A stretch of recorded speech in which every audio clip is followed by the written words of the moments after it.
I would encourage you to not do it alone.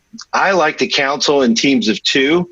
Personally, that's my approach, and that's how I encourage people at our church to do counseling, is to have a partner. I think with addiction, especially because of the deception, because of some of the tricky parts of working with someone who might not be ready to be all in and transparent, you want to have somebody there who can help you to ask hard questions if you have trouble with that.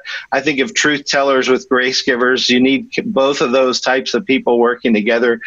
So that's how we pair people up. We pair them up with, the hard truth teller with a softer grace giver, and but because really real truth is always gracious, real grace is always truthful. So we want to pair those people up to care for the addicted person well, to ask tough questions, but to also help them to feel comfortable and accepted and loved, and provide the best kind of care possible. So with the problem of addiction, I think the local church is the answer, and that we don't have to do it alone. So I would encourage you not only have a counseling partner, but assign other people in the church. A small group is great to provide some support and some challenging questions in a small group setting.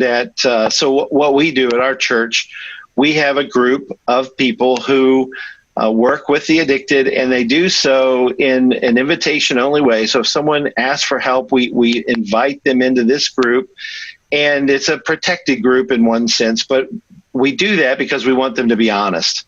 We want them to feel comfortable and safe, that this is a place they can talk and be honest. If you open that net too wide in a church, and I think sometimes the temptation in church is to say, I want to make this as big as possible. I want to invite every addicted person in my whole community to come. And I love that heart, but I also think sometimes that's not as effective as when you select people to join that group. So we self-select. We want people who are willing and wanting to change, wanting to be transparent, because we want them to be in that small group component of so we have counseling, but we have the small group.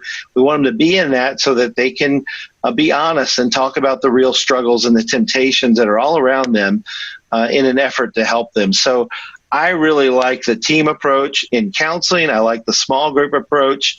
Of course, I love, the worship service and that part of it.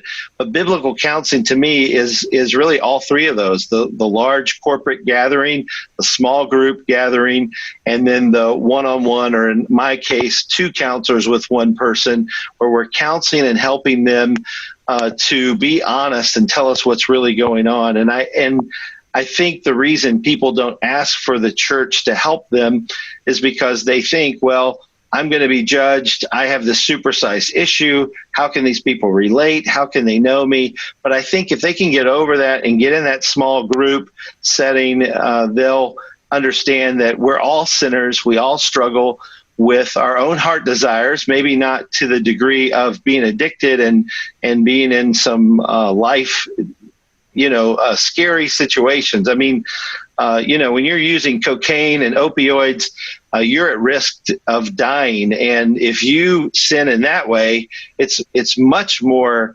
devastating than in, if you're sinning in you're not loving your kids or your wife or your husband. Those are still sins, but they're not as life-threatening.